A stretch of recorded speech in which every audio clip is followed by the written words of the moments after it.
La primera presentación la hará Camila Paz Suazo y se titula Ecofeminizando el territorio, un lugar de análisis para transitar hacia la soberanía alimentaria urbana.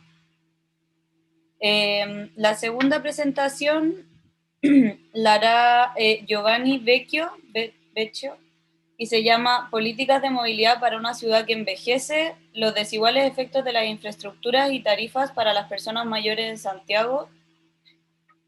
Y la tercera presentación la realizará Macarena del Solar y se titula ¿Cómo cuidamos la ciudad? Una revisión necesaria entre las políticas públicas de cuidados y territoriales.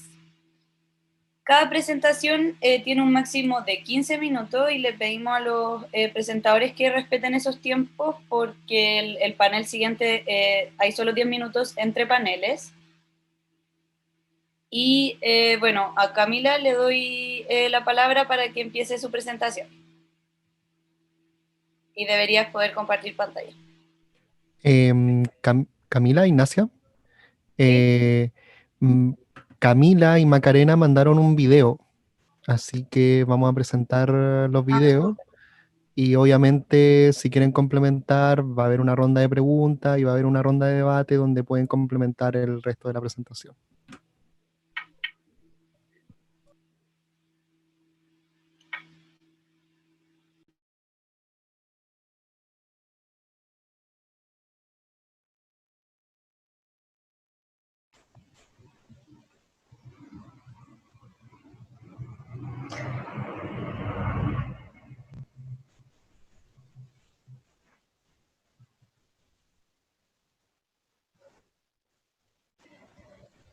Buenas tardes, mi nombre es Camila Suazo, ingeniera agrónoma de profesión, y el día de hoy, para esta ponencia, voy a hablar sobre la ecofeminización del territorio, un lugar de análisis para transitar hacia la soberanía alimentaria urbana. El contenido de la presentación se iniciará con la introducción, con el marco contextual de la política agraria y alimentaria en Chile, con los objetivos y preguntas de investigación, el marco teórico, el diseño de la investigación, el análisis preliminar de resultados, las conclusiones y recomendaciones. En este contexto, las políticas agrarias y alimentarias en Chile se han diseñado bajo una visión patriarcal y capitalista que ha invisibilizado a las mujeres como actores promotores en el fortalecimiento de la seguridad y la soberanía alimentaria, eh, incapacitándolas para poder corregir las desigualdades de género en salud. Según la encuesta CACEN 2017, la feminización de la obesidad y sobrepeso alcanza en nuestro país el 32,8% de las mujeres. Asimismo, como el objetivo de estas políticas es la agroexportación, no se dirigen a la producción local de alimentos, desterritorializándola de los sistemas alimentarios locales. Esto ha tenido como consecuencia el no tener el derecho fundamental a la alimentación, considerando solamente la responsabilidad a mantener una dieta equilibrada, sostenible, de manera individual.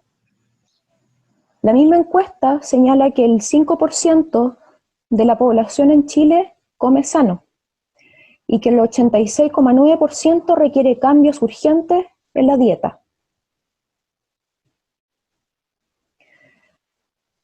En el gráfico 1 se expone la situación actual de la desigualdad social de género y alimentaria en nuestro país y las consecuencias a nivel de salud. Por ejemplo, solo un 27,1% tiene la posibilidad de acceder a una dieta balanceada y sostenible. Los hogares destinan un 18,7% de su ingreso en la compra de alimentos y el 16,3% de las mujeres más pobres en Chile sufre de inseguridad alimentaria moderada a severa. El objetivo general de la investigación es analizar y comparar los elementos centrales de la gobernanza alimentaria que se vinculan o inciden en la soberanía alimentaria urbana desde el ecofeminismo en las ciudades de Rosario, Quito y Santiago de Chile. Para responder a este objetivo, se formuló la siguiente pregunta de investigación: ¿cómo se relaciona la gobernanza territorial con la soberanía alimentaria desde el ecofeminismo?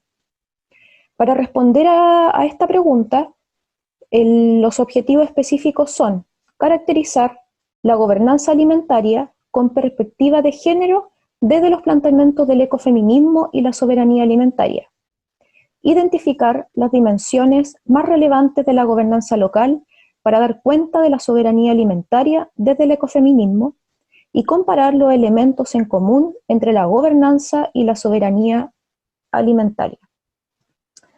Para esto se establece la siguiente hipótesis: el impacto de las políticas alimentarias urbanas se refuerza si la gobernanza local se dota de una perspectiva integral que considere al género y al territorio.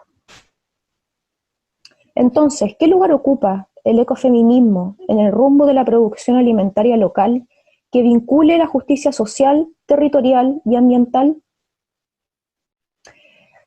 Esta imagen grafica de manera súper clara el significado del ecofeminismo. Esta es una corriente en la cual confluye la perspectiva feminista y ecologista, y denuncia de este sistema capitalista y patriarcal la cultura de dominación sobre las mujeres y la naturaleza, lo que ha provocado una crisis medioambiental y de cuidados. ¿Qué es lo que propone el ecofeminismo? Propone colocar la vida en el centro, reconociendo que somos seres ecodependientes e interdependientes, revalorizar el trabajo de los cuidados, reivindicar el derecho al cuidado, denunciar esta crisis sistémica en la cual estamos envueltos y busca alternativas al modelo actual de desarrollo para la sostenibilidad de la vida.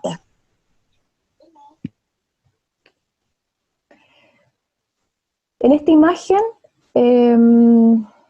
se señala la perspectiva y la concepción de las actuales políticas alimentarias, las cuales tienen como enfoque el concepto de la seguridad alimentaria, este concepto técnico que se basa en el modelo de producción industrial, de la agroexportación, de la utilización de agroquímicos y del derecho a la alimentación con predominio de valores individuales.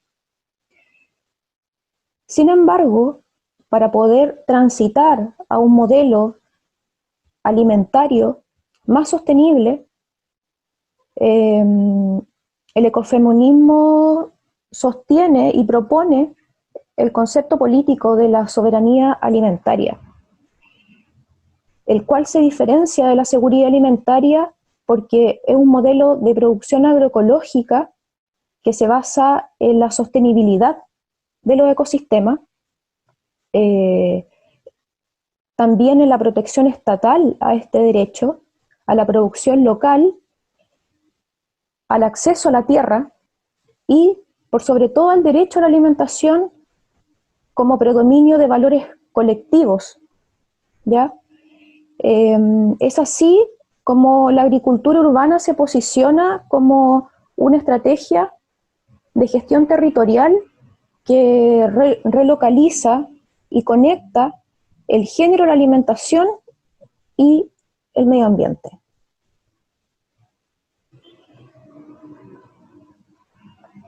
El diseño de la investigación se propone que sea no experimental, de tipo transversal y cuantitativo, descriptivo simple, como marco metodológico general, enfocándose al análisis comparativo de la gobernanza territorial en el sector alimentario en 3 casos de modelos alimentarios urbanos, desplegados en las ciudades latinoamericanas de Rosario, Quito y Santiago de Chile, desde la perspectiva y criterios planteados por el Pacto de Política Alimentaria Urbana de Milán y la FAO. En esta tabla defino las categorías o las dimensiones que establece y que propone el Pacto de Milán y la FAO, y la propuesta para el caso chileno, que sería las dimensiones de la gobernanza local, las dietas sostenibles y nutrición, y la equidad y acceso a alimentos agroecológicos y sostenibles.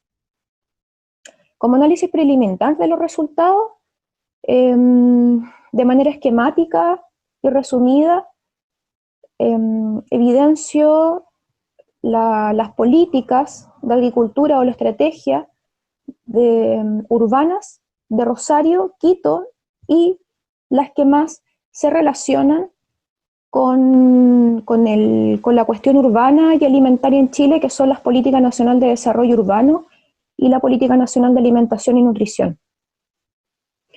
En Rosario y Quito, el nivel de institucionalización de estas políticas es a nivel local, y las de Santiago son a nivel nacional.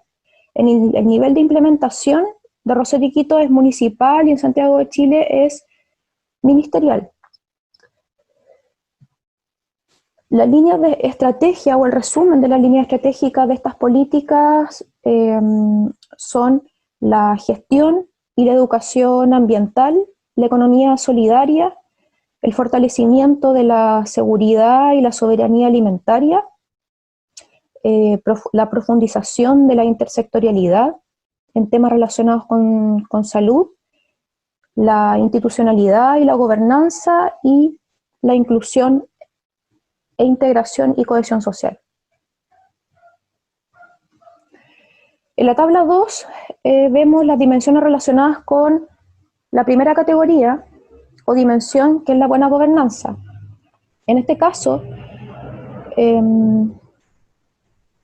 Rosario y Quito presentan una política, estrategia o programa de alimentación urbana. Chile no la presenta, debido a que la política nacional de alimentación es una política a nivel general, y no especifica si está, y especifica que esta aborda a la población objetivo de forma general. Y la política nacional de desarrollo urbano es una política que sí considera el desarrollo de programas de integración social, y especifica que es a nivel urbano.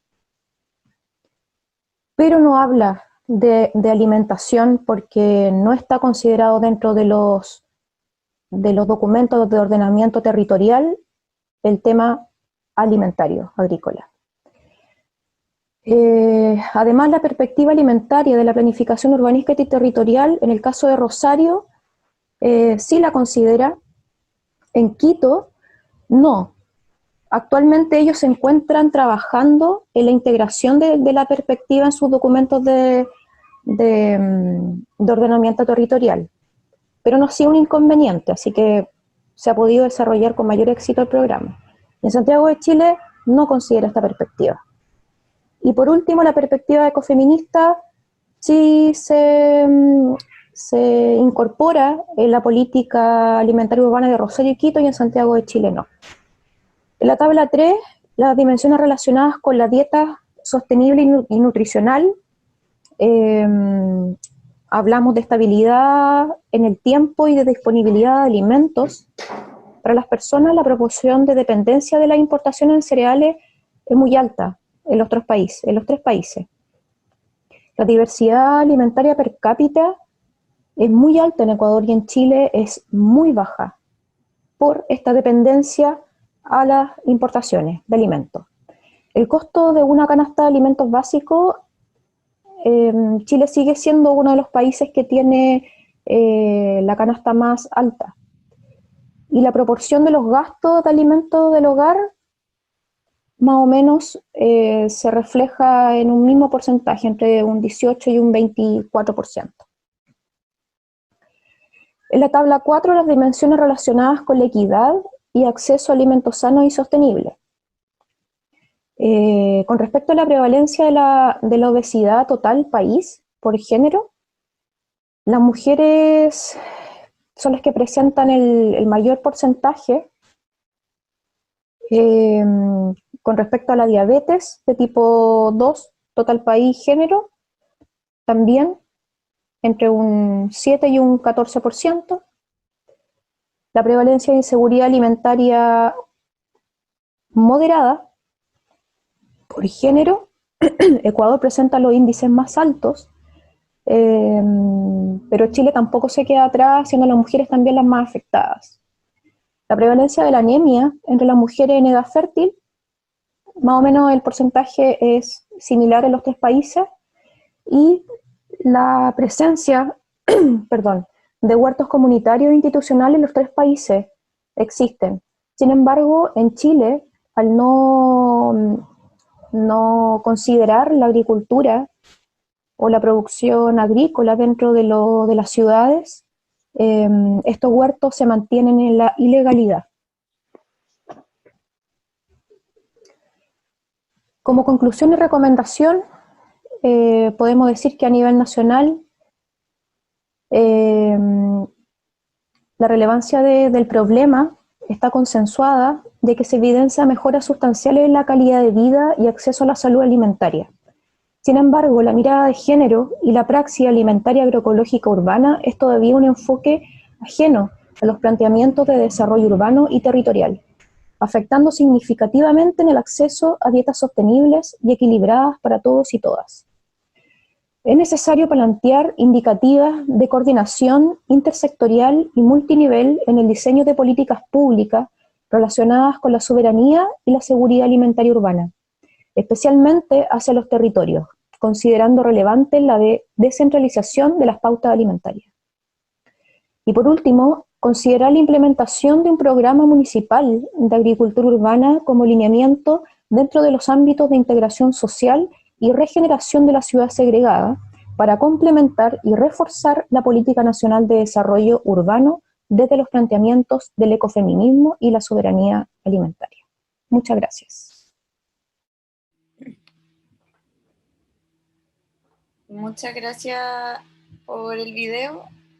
Les recuerdo a todos que pueden hacer preguntas a través del chat y comentarios que se van a recoger al final de las presentaciones. Ahora le toca presentar a Giovanni Vecchio el trabajo Políticas de movilidad para una ciudad que envejece, los desiguales efectos de infraestructuras y tarifas para las personas mayores en Santiago.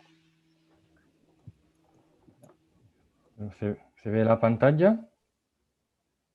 ¿La presentación? Se ve perfecto. Ya, genial, gracias. Bueno, buenas tardes para todas y todos. Junto a mis colegas Brian Castillo, Ignacio Tiznado, Stefan Steiniger, queremos presentar una contribución que explora el tema, la relación entre transporte y equidad con una específica perspectiva desde el caso de Santiago. Por un lado, un enfoque en las personas mayores en una ciudad y en un país que cada vez más va envejeciendo. Y por el otro, un enfoque en las políticas de movilidad, es decir, cómo intervenciones basadas en realización de nuevas infraestructuras o en tarifa reducida por un específico grupo pueden o no generar efecto positivo en términos de equidad. Nuestro enfoque se desarrolla a partir del concepto de transporte justo que se está desarrollando en la literatura en los últimos años y se enfoca en la necesidad de garantizar a todos los miembros de una sociedad la posibilidad de moverse y de alcanzar un número suficiente de oportunidades, empezando por los grupos más desfavorecidos de una población. Entonces, el punto de partida es la idea que también la movilidad es un ámbito más en el cual se reproducen las desigualdades urbanas. Sin embargo, a la hora de hablar de transporte justo, tenemos que enfrentar por lo menos 2 desafíos, bueno, entre muchos en realidad que el tema levanta. Por un lado, a la hora de hablar de grupos desfavorecidos de una población, toca definir de quién estamos hablando, quiénes son los integrantes de estos grupos. Y por el otro, hay análisis realizados sobre el tema de movilidad y desigualdad, varios también en contexto, bueno, chileno y latinoamericano, que a la hora de llegar a proponer lineamientos para las políticas urbanas, para la intervención pública, se limitan a elaborar genéricas sugerencias. Por eso, como un aporte a una representación menos parcial de la relación entre movilidad y equidad, y para considerar también las implicancias que esta tiene para las políticas urbanas, queremos analizar cómo distintos escenarios de política de transporte aportan a una mayor equidad y hacerlo con un específico grupo de la población, las personas mayores. Nuestro interés en las personas mayores empieza primero que nada considerando cómo, hablando de transporte justo, usualmente hay una sobrerepresentación de las desigualdades socioeconómicas, mientras que hay mucha menos atención, sobre todo en los enfoques cuantitativos, hay mucha menos atención a temas que tienen que ver con la edad y con el género, y aún más con la interacción entre estos elementos, cómo estas variables interactúan a nivel colectivo, a nivel individual y configuran diferentes formas de desigualdad. Entonces, un tema que hace relevante considerar las diferencias interpersonales entre los diferentes integrantes de una población. Y en el específico contexto de Chile, nos parece que además de considerar la variable socioeconómica que está siendo cada vez más ampliamente investigada en relación también a temas urbanos, nos parece relevante también considerar el tema demográfico. Porque ya hoy Chile tiene un 16% de población mayor, 10,6% en el caso de Santiago, entonces lejos del 34%, 30% de Italia y Japón, dos países bien ancianos. Pero si observamos como muestra el gráfico las proyecciones demográficas de las Naciones Unidas, vemos que de aquí a 30 años, Chile va a encontrarse en la misma situación en la cual se encuentran hoy Italia y Japón, y aún más así al final del siglo. Y esto levanta varios desafíos para las ciudades, primero pensando a cómo poder anticipar este cambio demográfico, en parte adaptar nuestras ciudades a una población que va a ser cada vez más anciana, y considerando también cómo usualmente las personas mayores se caracterizan por niveles reducidos de autonomía a la hora de desplazarse, y en el específico contexto chileno a esto se agrega la vulnerabilidad socioeconómica que para muchos es representada por el sistema de pensiones y lo que implica por los ingresos de las personas mayores.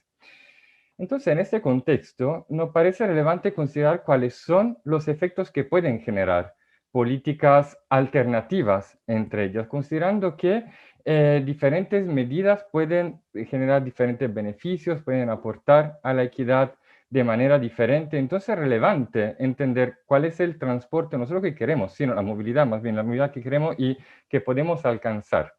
Y en este sentido, nos parece relevante enfocarse, en el caso de Santiago, en las dos políticas que principalmente han sido implementadas en relación con, bueno, la ciudad en general y también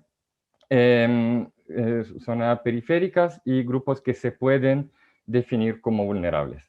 La primera estrategia se ha enfocado en la provisión de nueva infraestructura. La estrategia que se encuentra en los planes de transportes, en la cuenta anual del gobierno, con la realización, por ejemplo, de nuevas líneas de metro, en el caso de Santiago. Una intervención que se considera como positiva porque beneficia a diferentes usuarios, independientemente de su edad, de su género y de su ingreso. Se considera algo que se debería extender también a zonas periféricas.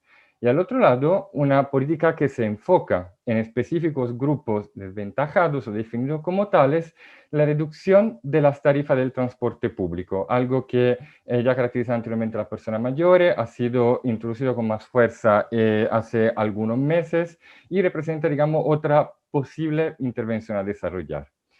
Entonces, considerando este contexto, considerando las estrategias, las políticas que se han desarrollado hasta ahora, en nuestro trabajo tratamos de considerar 4 escenarios. Nuestro enfoque es en observar cuántas personas mayores pueden llegar a una estación del metro y lo consideramos bajo 4 escenarios. Un escenario en el cual solo el metro tiene una tarifa reducida, lo que se encontraba en Santiago hasta julio de 2020, con una tarifa de 230 pesos que sigue en vigor. Un segundo escenario con la extensión de la red del metro, es decir, se expande la infraestructura que existe. Un tercer escenario en que la infraestructura sigue la misma, pero se incluyen también las micros en los servicios con una tarifa reducida, que es el escenario en vigor hoy día, y en fin, una combinación de los dos escenarios. Consideramos que una persona mayor puede llegar a una estación del metro si puede caminar 10 minutos o caminando 5 minutos a un paradero de una micro, puede llegar en transporte público con un tiempo que cambia en base a la zona que hemos considerado. Nos hemos guiado por datos de las tarjetas VIP para ese tipo de análisis. Y importante decir, nos movemos bajo la hipótesis que una persona mayor ocupa el transporte público si este tiene una tarifa reducida, considerando el impacto fuerte que los costos de transporte tienen en los gastos de las personas mayores. Entonces, llegando al caso en que nos enfocamos, en Santiago, como mencionaba, tenemos un 10,6% de población mayor que se concentra en un anillo pericentral, con zonas de mayor densidad, por ejemplo, entre Providencia y Las Condes, pero con cierta transversalidad. Entonces, una presencia que incluye tanto comunas de alto como de bajos ingresos y con mitad de la población mayor que pertenece al grupo socioeconómico más bajo, el grupo D. En este contexto, si consideramos cuántas personas mayores pueden acceder caminando en estación de metro, tenemos simplemente un 7,6% de la población que puede llegar efectivamente a una estación del metro, con una predominancia de personas que pertenecen a la clase media, podríamos decir, y un porcentaje bastante bajo, como demuestran las amplias zonas rojas y grises que nos muestran las zonas que no tienen acceso caminando a un metro. Si cambiamos de escenario, el mapa se parece bastante al anterior, pero tiene como diferencia que incluye nuevas infraestructuras. Incluye la extensión de 3 líneas de metro, la línea 2, 3 y 4. Incluye también las nuevas líneas de metro 7, 8 y 9, que son las intervenciones que se encuentran en los planes de transportes elaborados por el gobierno. En este caso, si bien tenemos varias líneas que llegan a zonas periféricas, vemos cómo la diferencia, el aumento más bien de personas mayores con acceso al transporte público, en ese caso de nuevo caminando por 10 minutos en la estación del metro, sigue siendo bastante limitado. Pasamos de un 7,6 a un 10%, con un beneficio que, tratándose de zonas sobre todo periféricas, beneficia sobre todo las personas que pertenecen al estrato socioeconómico más bajo, pero genera una mejora marginal, podríamos decir.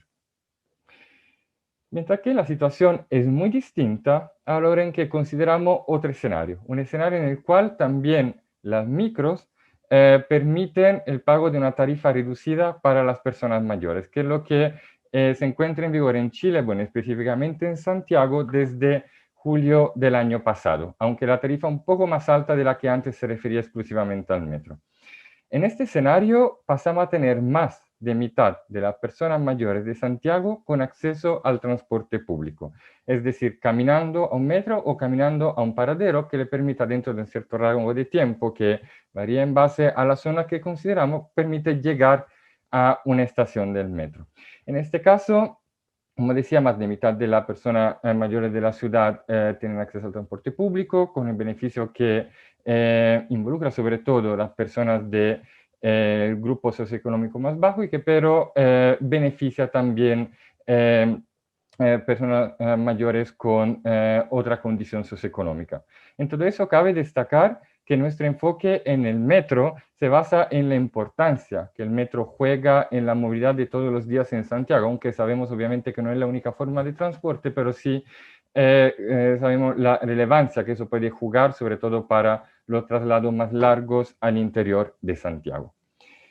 Y en fin, bueno, llegando a lo que es un poco el último escenario, en el cual combinamos las dos estrategias alternativas, extensión de la infraestructura por un lado y ampliación del beneficio tarifario al otro lado, llegamos a un 70% y más de personas mayores con posibilidad de utilizar el transporte público y de nuevo con un beneficio bastante transversal y sobre todo a favor de los grupos socioeconómicos más bajos.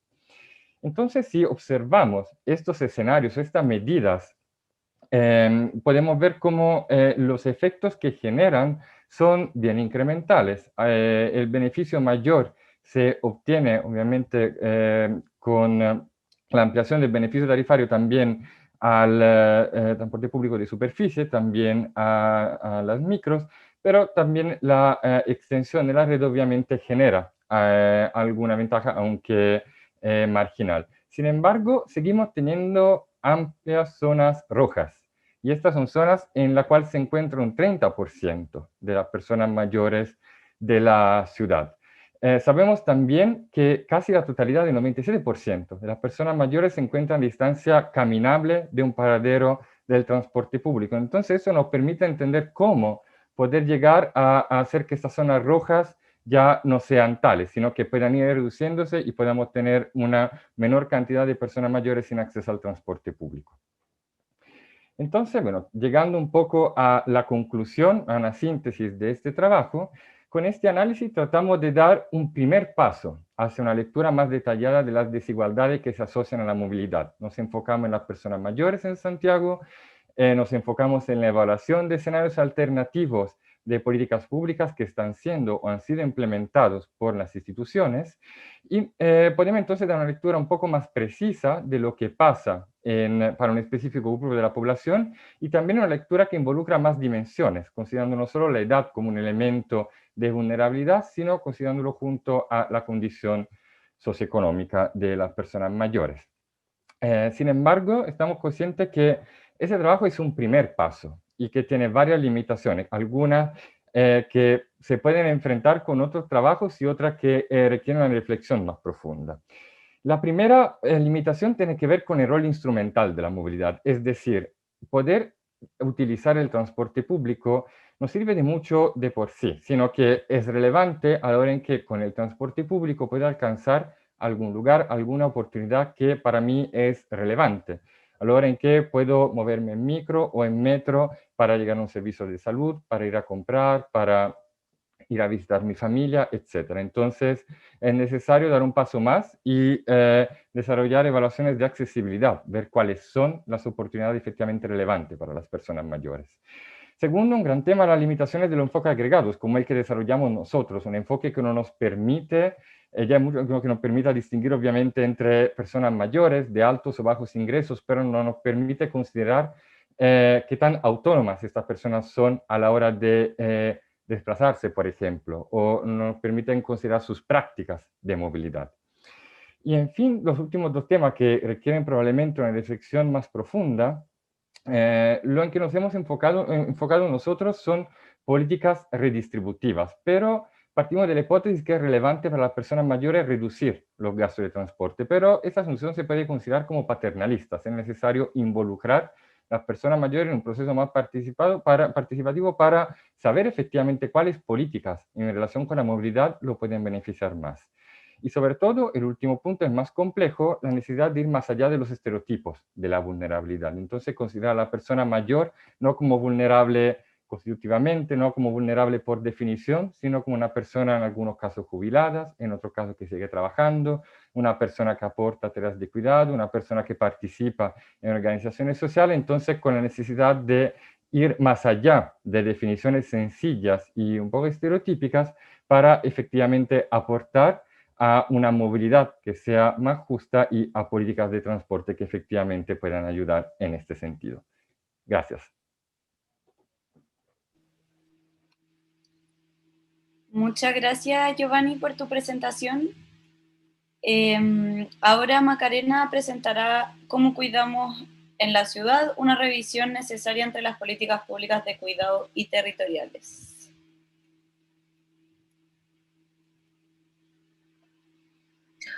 Hola a todos y a todas.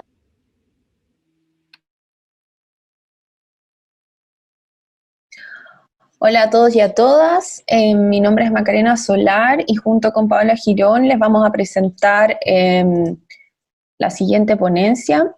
Se llama ¿Cómo cuidamos en la ciudad? Una revisión necesaria entre las políticas públicas de cuidado y territoriales. Esta ponencia nace a partir de mi tesis de magíster que buscaba revelar las espacialidades del cuidado de las mujeres cuidadoras en Santiago de Chile. Entonces, lo primero que vamos a hacer es definir qué son los cuidados. Y estos son todas las relaciones que tienen por objetivo entregar bienestar emocional, físico y psíquico a otra, a otra persona, permitiendo sostener la vida, ¿no es cierto?, de esa persona, pero también de quien entrega los cuidados. Ahora bien, para ampliar esta mirada de los cuidados, es necesario entender que estas relaciones no solo se dan entre personas, sino que se dan con otras especies, animales y también en conjunto con el medio ambiente. Y se producen y reproducen por medio de objetos, tecnologías, emociones, afectos, entre otras. Y también se caracterizan por ser interdependientes, recíprocas, corresponsables, relacionales, ecodependientes y que también tienen espacio y tiempo. Y estas características podemos ver que se ven mediadas, ¿no es cierto?, por las inequidades de poder, sociales, económicas, de género, de territorio, etc.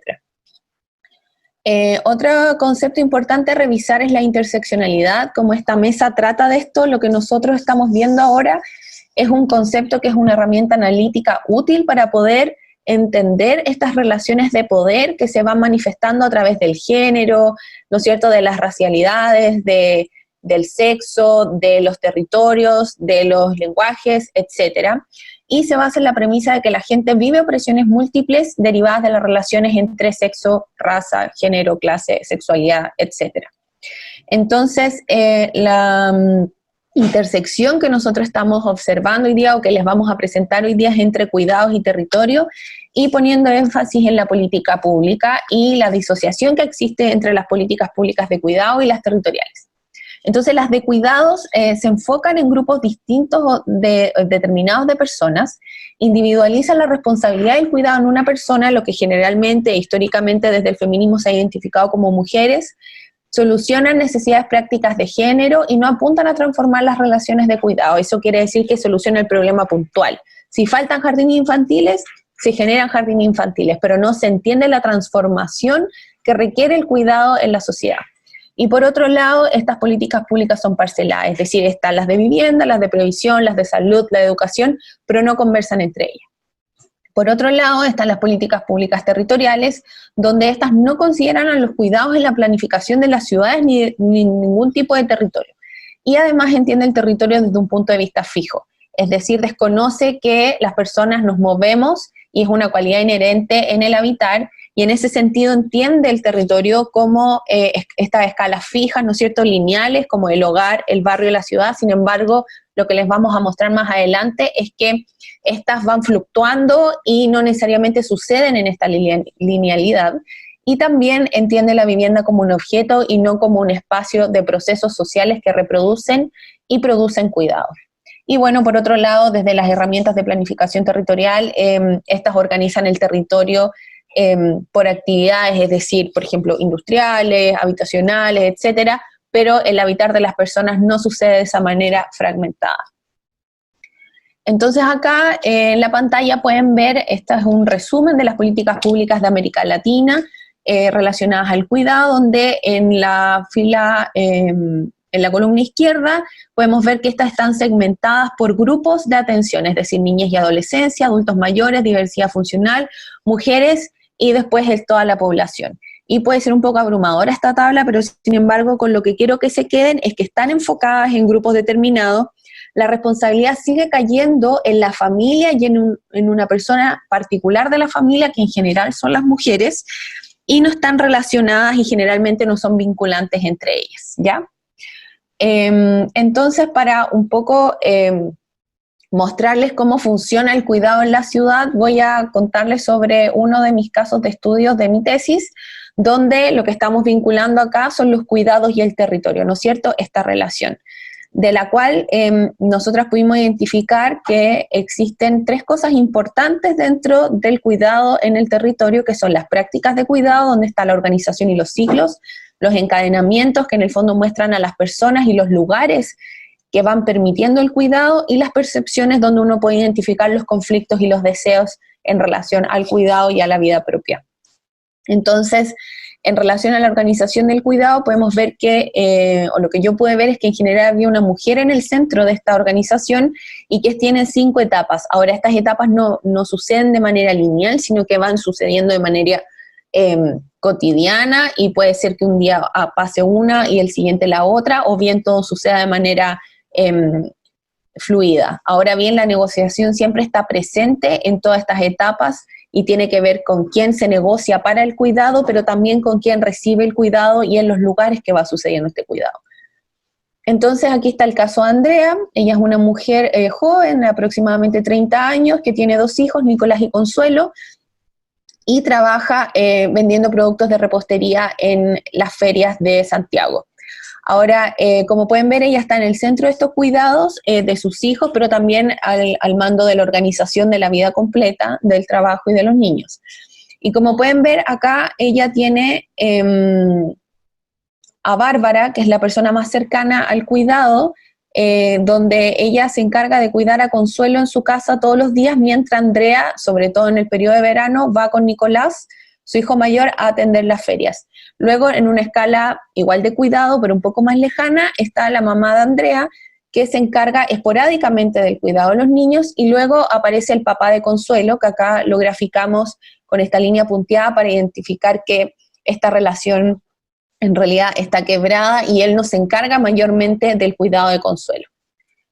Por otro lado, los cuidados tienen ciclos, se organizan en el tiempo y en el espacio, y en el caso de Andrea, este ciclo de cuidado responde al periodo navideño, ¿no es cierto?, de las ferias. Entonces ella se levanta muy temprano en la mañana para poder terminar ciertos productos que tiene que vender, pero además poder preparar a los niños para ir a dejar a Consuelo donde su cuidadora y ir con su hijo Nicolás a la feria, ¿ya?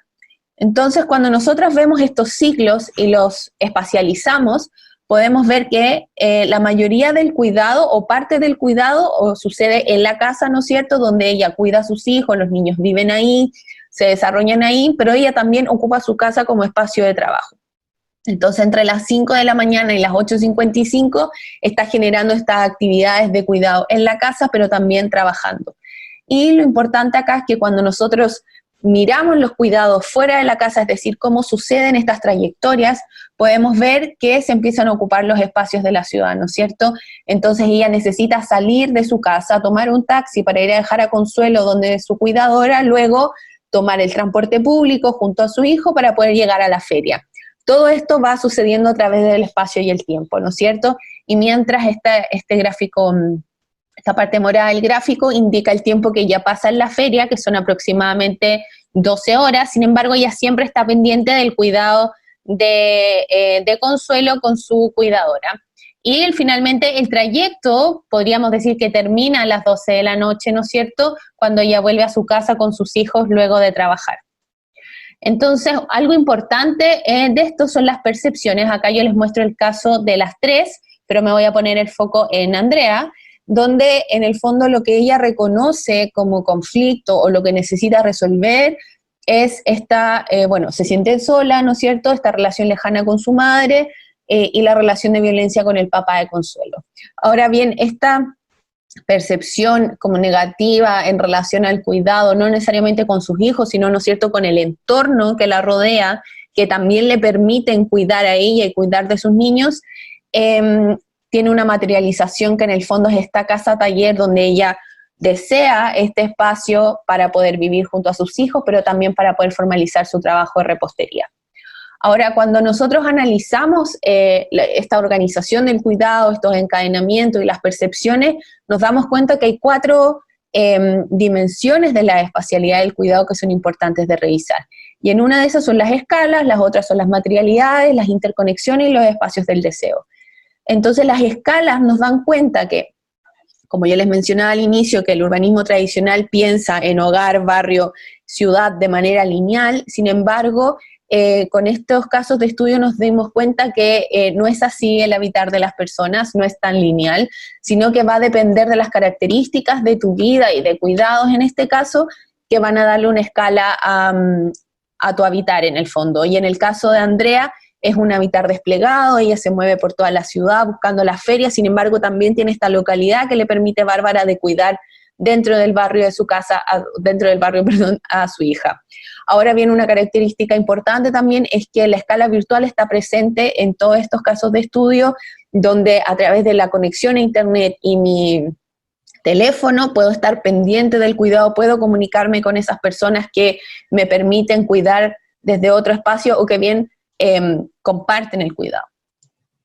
¿ya? Las materialidades están divididas en dos partes, objetos y espacios físicos, donde vuelve a aparecer el celular, ¿no es cierto?, el televisor también, pero siempre operando junto a la conexión a internet, que es la que me permite conectarme con estas plataformas de streaming, donde los niños se divierten viendo televisión, YouTube, etcétera. Pero también otros objetos que me permiten cuidar son el auto, por ejemplo, o el transporte público. Me permiten poder desplazarme junto al niño o junto a la persona que necesito cuidar o llegar a un espacio, ¿no es cierto? Y los otros espacios físicos puede ser la vivienda, la cocina, la totalidad de metros cuadrados, ¿no es cierto? La red de metro, el colegio, etcétera.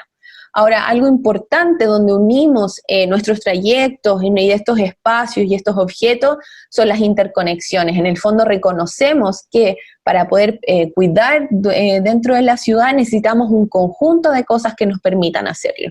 Y cuando podemos evaluar estas interconexiones podemos ver cómo suceden. Entonces, por ejemplo, este es el caso de un niño que en las tardes pasa con Paulina, que ella es su cuidadora, sin embargo, en las mañanas él va al colegio. Entonces, para poder hacer que este niño, Nicolás, pueda llegar a la casa de Paulina en la tarde y ser cuidado durante todo el día, su mamá en la mañana lo acompaña al colegio en el transporte público, lo deja ahí, está este espacio del colegio donde él también es cuidado, aprende, juega, hace un montón de actividad, y luego para poder llegar donde Paulina, el furgón se encarga de llevarlo y la persona que maneja el furgón se comunica con Paulina, se coordina para poder llegar a este espacio, generan un punto de encuentro y luego ella se lo lleva a su casa. Entonces, para poder cuidar a este niño, al menos necesitamos 4 personas para poder hacerlo y una serie de espacios que me van permitiendo cuidar a través de la ciudad. En este caso, como son niños, el acompañamiento de un adulto generalmente es necesario, pero a lo mejor un adulto mayor puede andar solo, es autónomo, sin embargo también necesita una serie de espacios para poder moverse por la ciudad y poder autocuidarse. Y bueno, lo que yo les hablaba sobre los espacios del deseo, ¿no es cierto?, que provienen de las percepciones, me fui dando cuenta que estos espacios tienen, en el fondo estos deseos, estas percepciones tienen espacio, tienen tiempo, tienen personas, tienen materialidades, tienen objetos. Entonces, en el caso de Andrea, como les comentaba, ella busca la estabilidad emocional y esta estabilidad emocional se podría dar a través de esta casa o la materialización de este hogar donde ella pueda vivir con sus hijos y también tener su taller de repostería. Entonces, ¿qué tiene que ver en el fondo todo esto con la política pública? Es que las políticas públicas de cuidado y las territoriales, como están disociadas, no comprenden el habitar del cuidado en la ciudad.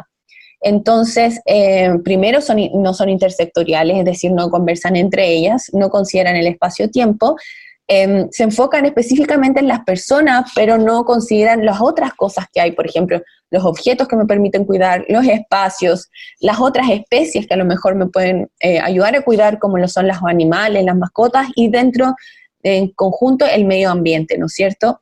Individualiza la responsabilidad de los cuidados, sobre todo en las mujeres, y no reconoce la interdependencia entre personas, otras especies y el medio ambiente, y no considera la vida cotidiana de las personas.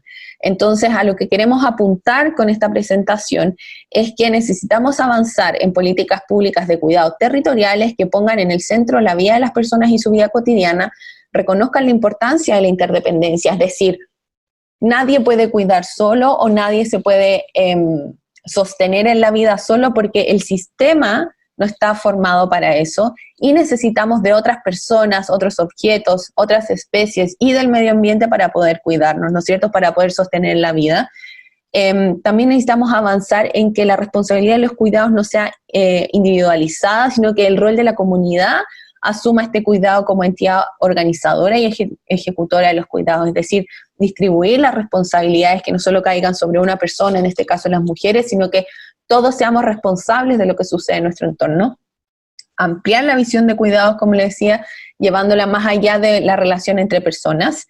Entender que no cuidamos en espacios fijos, el cuidado no solo sucede en la casa, sino que sucede por toda la ciudad. Y en ese sentido quería dejar dos preguntas para poder cerrar esta presentación y avanzar en el diálogo, que es ¿cuál es el rol del Estado en los cuidados y cómo cuidamos en el espacio-tiempo de la ciudad? Muchas gracias.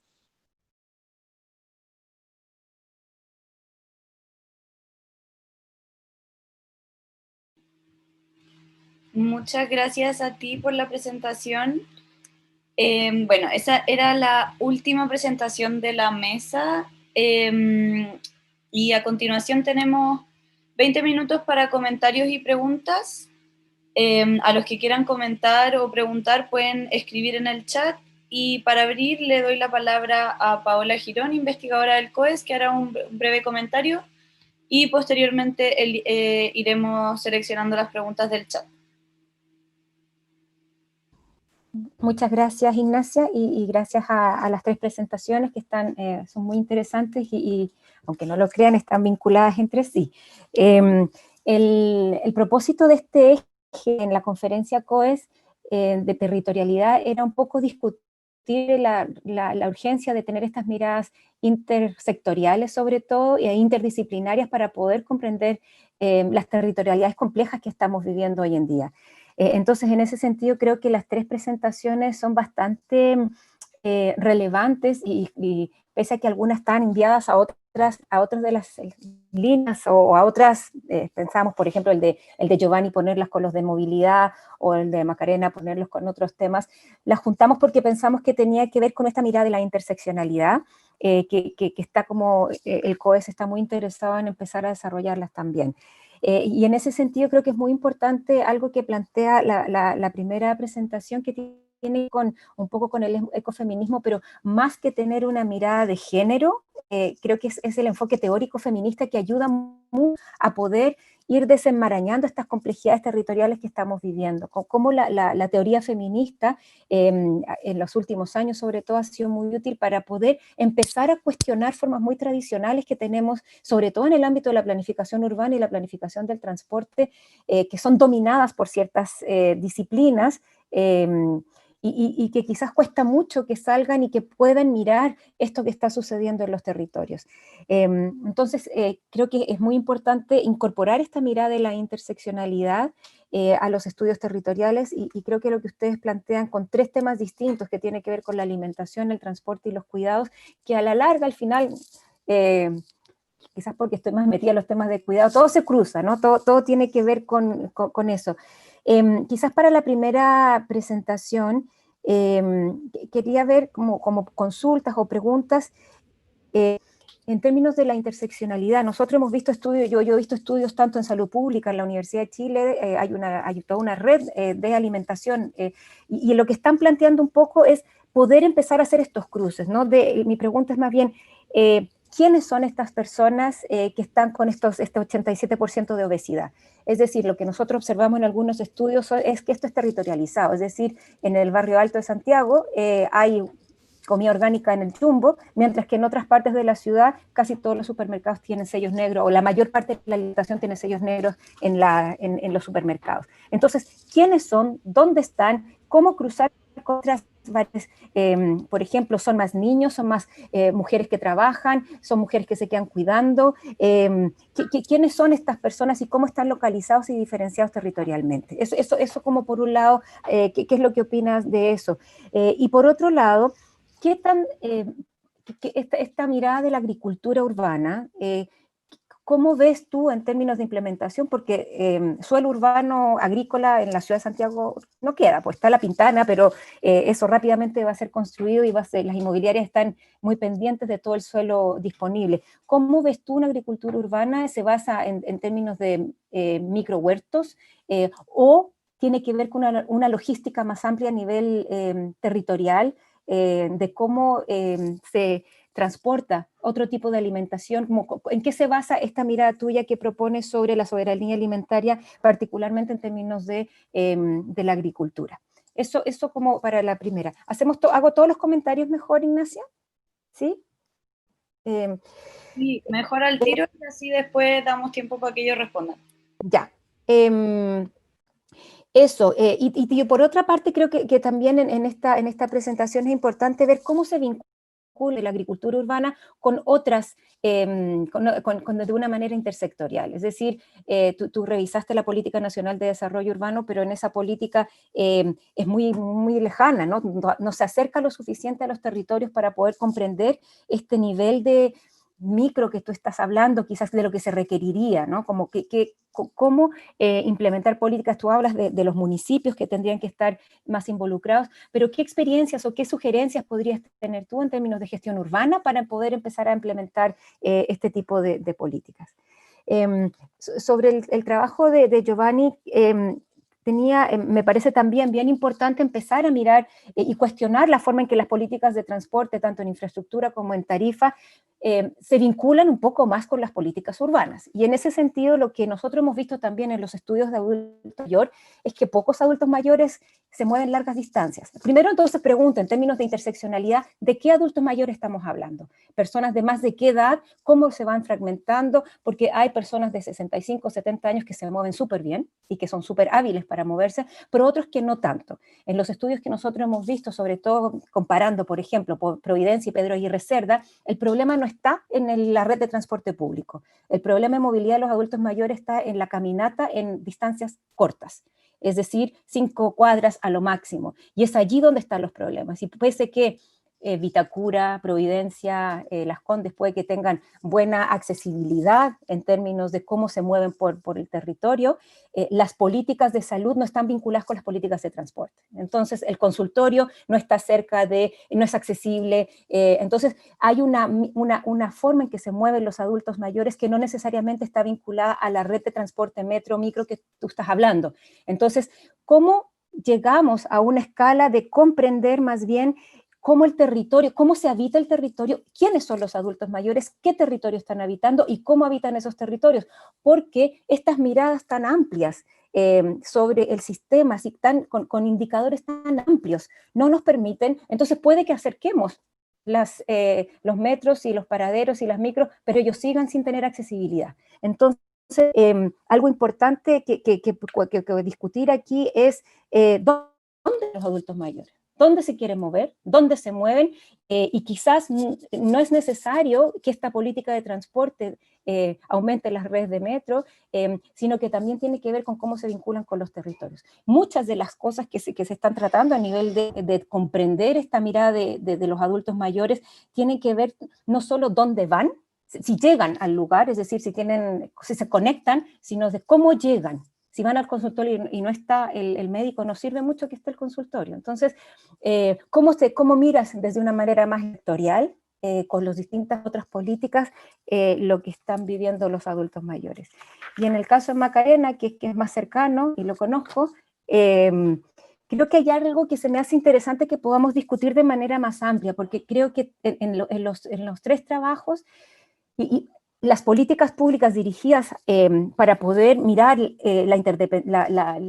las desigualdades son individuales. Es decir, la política pública chilena y este modelo neoliberal que nosotros tenemos trata de llegar al individuo y que el individuo resuelva de manera independiente y sola o cuidados, o de educación, o todas las políticas públicas tienen una vinculación individual. Y lo que tú propones, Maca, es un tema de la comunidad, pero creo que igual que el Estado, y que es lo que hizo el gobierno actual con el tema de la pandemia, que se desvinculó de los cuidados y las ollas comunes respondieron en términos alimentarios a la deficiencia que entregaba el Estado, pero eso lo resuelven las comunidades. Entonces, ¿cuál es el rol del Estado? Esa pregunta que tú haces, ¿cómo ves tú en ese contexto que podrían implementarse políticas de cuidado o intervenciones de cuidado o formas de entender los cuidados que efectivamente colectivicen y el Estado se haga cargo? Y yo creo que eso también tiene que ver con las otras 2 presentaciones, ¿no? De cómo armamos redes de cuidados en la alimentación,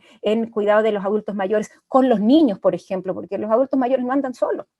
¿Cómo vinculamos esta forma de habitar los territorios donde el Estado tenga una posibilidad de ejercer otro tipo de rol que no sea solamente desde el nivel central, mandando políticas, sino efectivamente planteando formas de territorializar la manera en que habitamos los territorios en otro nivel de escala, con otro tipo de responsabilidades?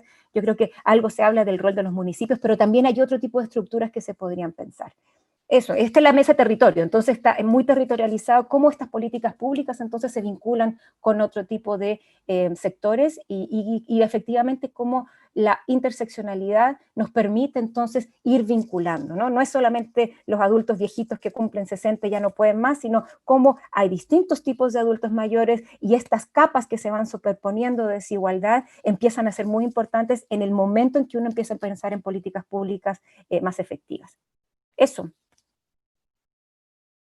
A ver si hay preguntas. No, por ahora no hay preguntas en el chat, así que le damos la palabra a los expositores. Sí, yo en mi caso, bueno, soy Vicente Nostroza, soy el técnico de la sala a continuación, por eso no me cambié el nombre y por eso tengo este nombre, Conferencia Sala 3, pero activé un poquito la cámara y el micrófono, porque, sí, porque yo soy profesor guía de Camila Suazo, entonces me gustaría responder por lo menos un comentario respecto a las observaciones. Tuvieron muy buenas las reflexiones, nos llevamos para la casa varias reflexiones para avanzar en esta investigación. Esto ya está como en curso, ya está terminando la tesis de magíster y por ende nos llevamos muchas reflexiones. Y quisiera contestar solamente una pregunta de Paola, de quiénes son estas personas que tienen problemas de inseguridad alimentaria y que generalmente se caracteriza por el indicador de obesidad. Estaría muy bueno y nos vamos a llevar esa reflexión o ese comentario para tratar de posiblemente mapear o tratar de posiblemente caracterizar cuáles son las personas que están sufriendo con esta inseguridad alimentaria y que posiblemente no sean solamente mujeres, sino que también nivel socioeconómico bajo, personas con una determinada edad, entonces, y además la distribución territorial que es sumamente importante. Entonces, vamos a quedarnos con ese comentario, posiblemente que en el 87% de obesidad o en el alto porcentaje de obesidad no va a tener tanta variación, pero sí puede tener una concentración en el otro tipo de porcentaje de personas que no sufren obesidad. Y eso yo creo que va a ser un dato sumamente relevante a nosotros al verlo con más detalle. Hay una tesis de doctorado en la Escuela de Salud Pública, el doctorado en Salud Pública, Magdalena Bastidas, que hizo precisamente ese análisis de alimentación, obesidad y localización territorial. Súper. Y políticas territoriales, que sería bueno que la pudieran revisar. Súper, la vamos a revisar entonces. ¿Camila? Sí, mira, complementando lo que señala Vicente, el mayor porcentaje donde se concentran los mayores niveles de inseguridad alimentaria son en niños y en mujeres en edad reproductiva de los 15 a los 49 años. En el segundo caso, en un estudio que se hizo hace unos años atrás, señala que las mujeres en Chile son las mujeres más obesas a nivel latinoamericano, ¿ya? Y se concentra también en el quintil más bajo, en las zonas urbanas principalmente. Y con respecto a cómo implementar la agricultura urbana en términos de gestión urbana, hay una experiencia de programas de agricultura urbana que está integrado a nivel de gobernanza municipal, que es el municipio de Providencia. Ellos reconocen la agricultura urbana dentro de su plan comunal. Y por lo que he estado investigando, los municipios tienen la facultad de poder incorporar programas de agricultura urbana dentro de sus documentos de planificación.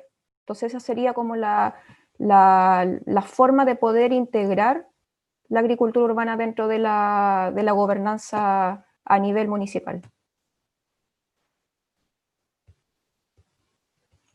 Súper. ¿Giovanni? Sí, muchas gracias por los comentarios, están muy interesantes, relevantes y me hicieron también reflexionar un poco sobre el origen de la investigación que presenté, que nació de un trabajo cualitativo en realidad con entrevistas a personas mayores en dos barrios, uno en Santiago Centro, el barrio San Eugenio, y otro en la Florida.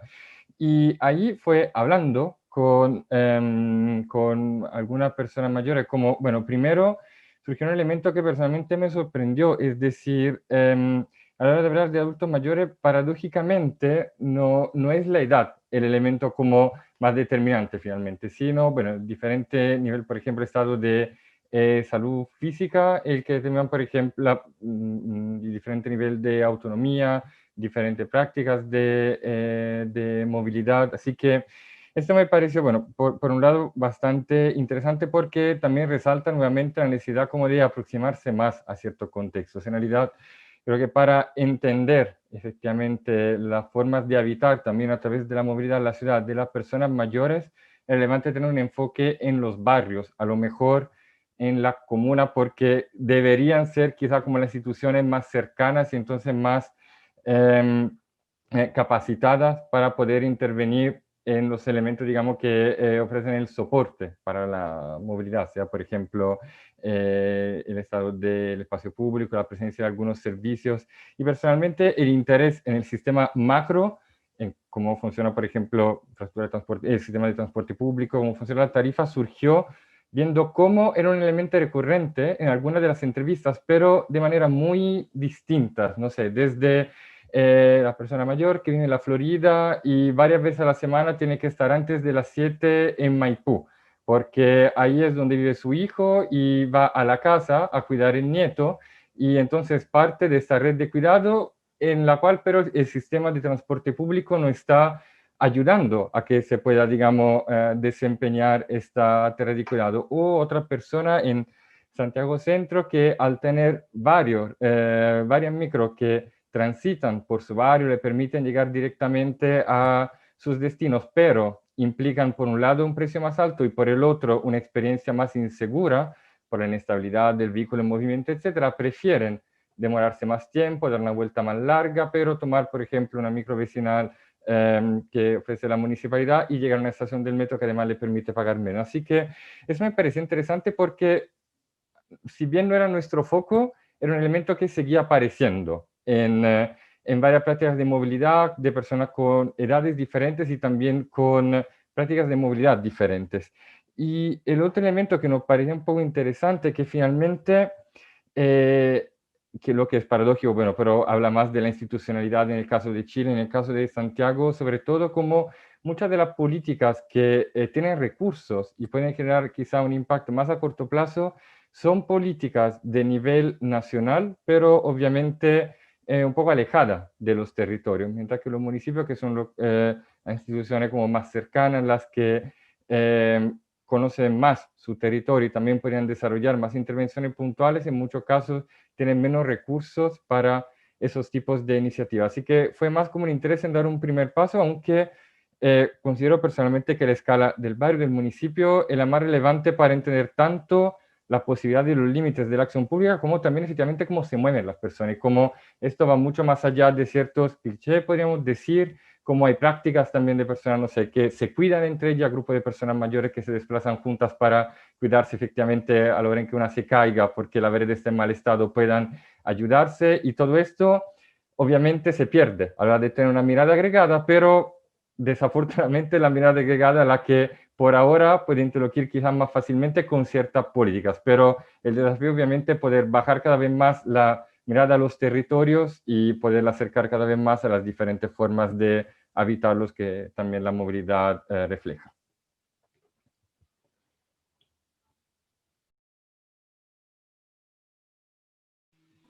Macarena. Sí.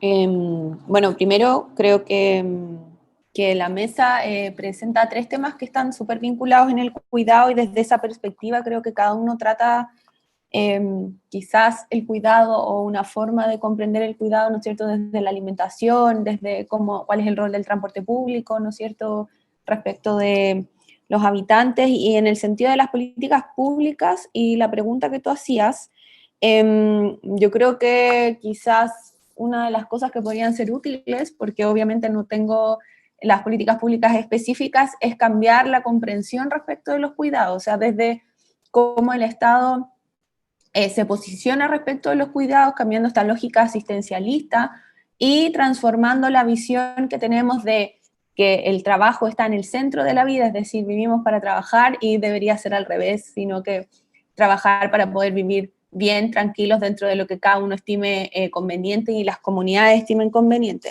Entonces, en ese sentido, creo que que también hay que comprender o avanzar en comprender que todas las personas somos interdependientes en nuestro habitar, en todas las cosas que hacemos siempre necesitamos de un otro, estamos conectados a un otro, y no solo a personas, sino a otros objetos también, y con el medio ambiente. Entonces es importante tener una comprensión más holística quizás de cómo son estos cuidados y cómo eso se traduce en una intersectorialidad para poder aplicar o generar políticas públicas de cuidado que sean más efectivas y que en el fondo respondan a mucho más personas y no sean estos asistencialismos donde sigue recayendo la política en una sola persona o en un individuo y traspasemos o compartamos los cuidados con la comunidad. Yo creo que eso es como la lógica que yo me planteo desde la política pública de los cuidados en general.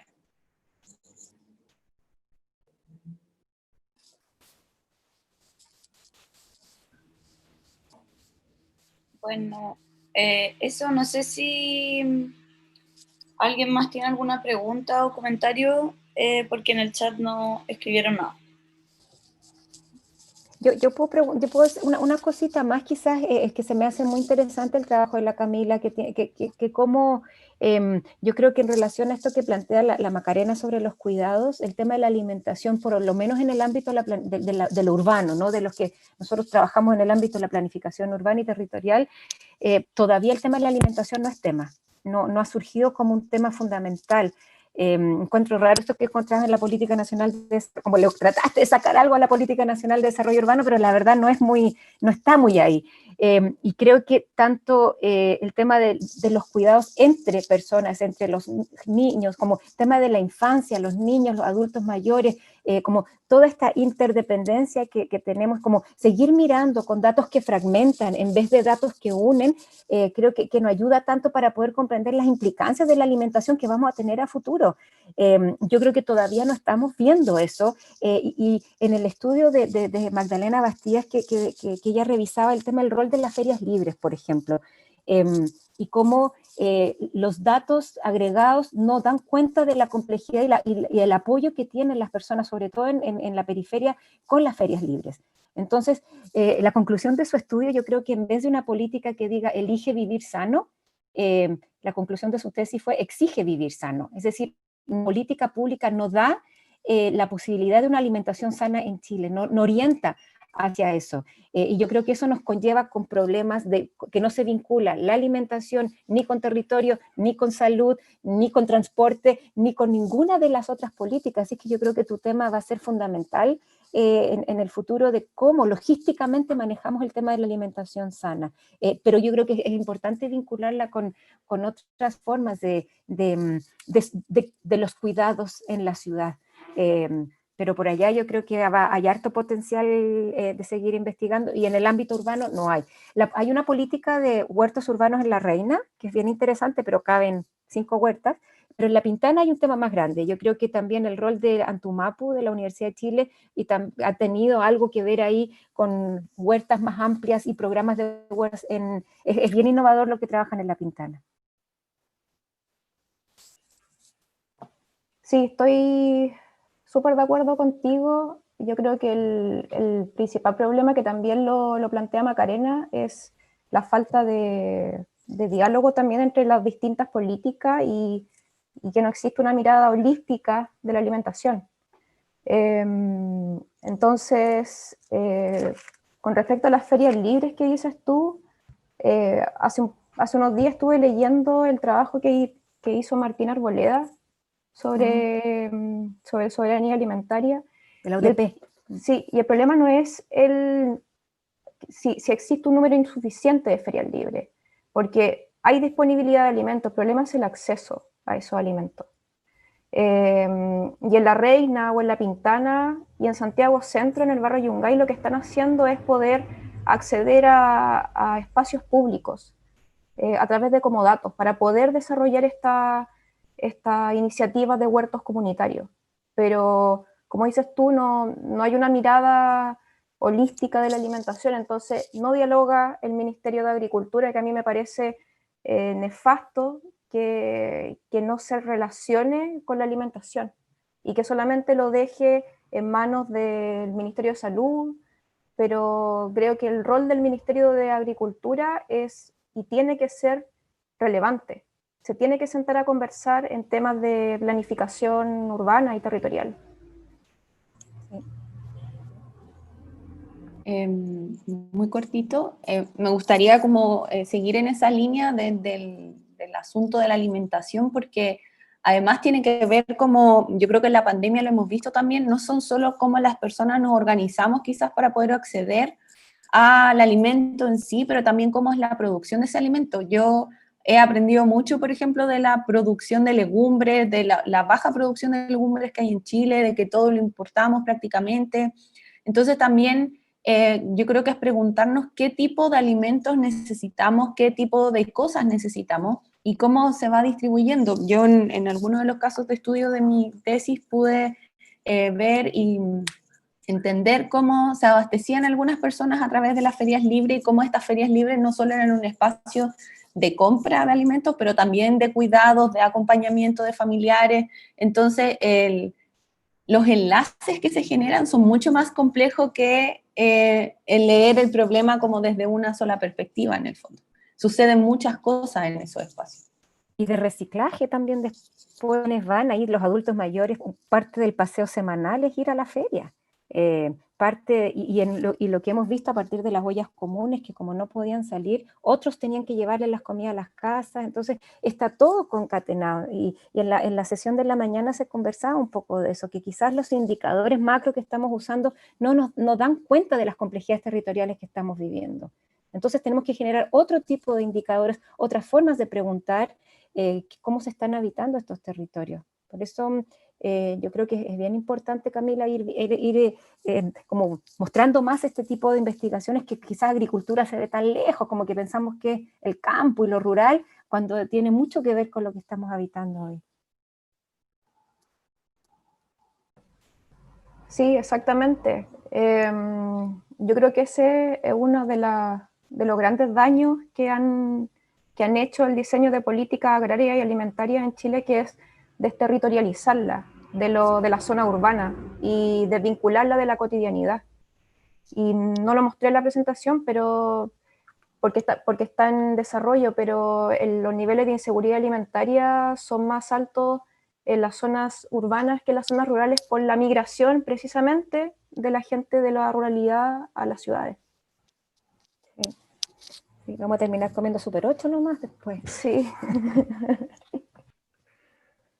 Ahí te recuerdo, quería agregar algo muy raro que me parecía muy interesante, el tema sobre todo con lo que se veía en pandemia. Me surgió un poco la pregunta si realmente con una posible estrategia, ya solo una línea de reflexión, probablemente una estrategia también de política pública puede ir más hacia garantizar el acceso o fomentar la producción, porque pienso, no sé, en el barrio alto donde no solo hay comida de mejor calidad disponible en el Jumbo, sino también hay repartidores que llegan más fácilmente. Y en pandemia había casi como una dependencia casi de la entrega a domicilio de comida, mientras que esto hay muy poco en comunas periféricas y, también comida de más baja calidad, pero en muchos casos tampoco hay espacios que efectivamente sean aptos para la producción, no sé, en comunas que son 100% urbanas finalmente. Así que un poco como mi pregunta es si tiene que ir más hacia fomentar como una producción también a nivel urbano o garantizar formas sustentables, obviamente, de acceso a comida que sea producida en otros contextos, o cómo eventualmente combinar estos dos elementos, sabiendo que las ciudades no van desafortunadamente a cambiar a corto plazo y el espacio para iniciativas de ese tipo aparentemente reducido.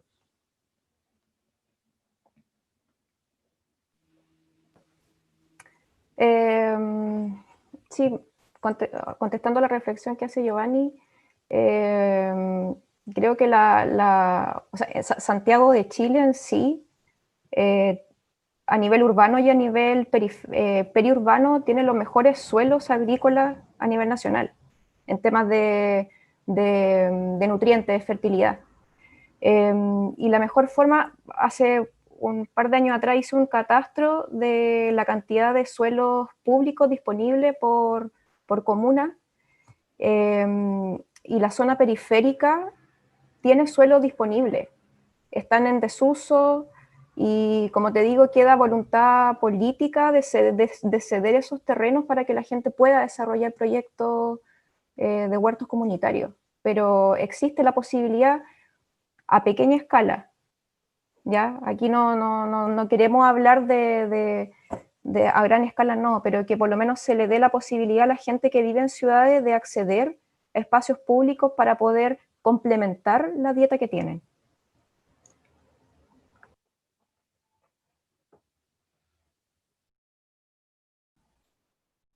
Eso yo creo, sí. Ay. Sí, vamos a seguir. Yo creo que hay harto que hablar sobre este tema. Nos vamos a quedar sin comida pronto, sin agua, sin comida, sin nada, sin poder salir. Bueno, queda un rato todavía, pero en vista de que no hay más preguntas o comentarios, nada, agradecer a los expositores, a Paola por sus comentarios y al resto por participar de la sesión. Y esperamos que se puedan unir también a la mesa que empieza a las 4:15, también de este eje.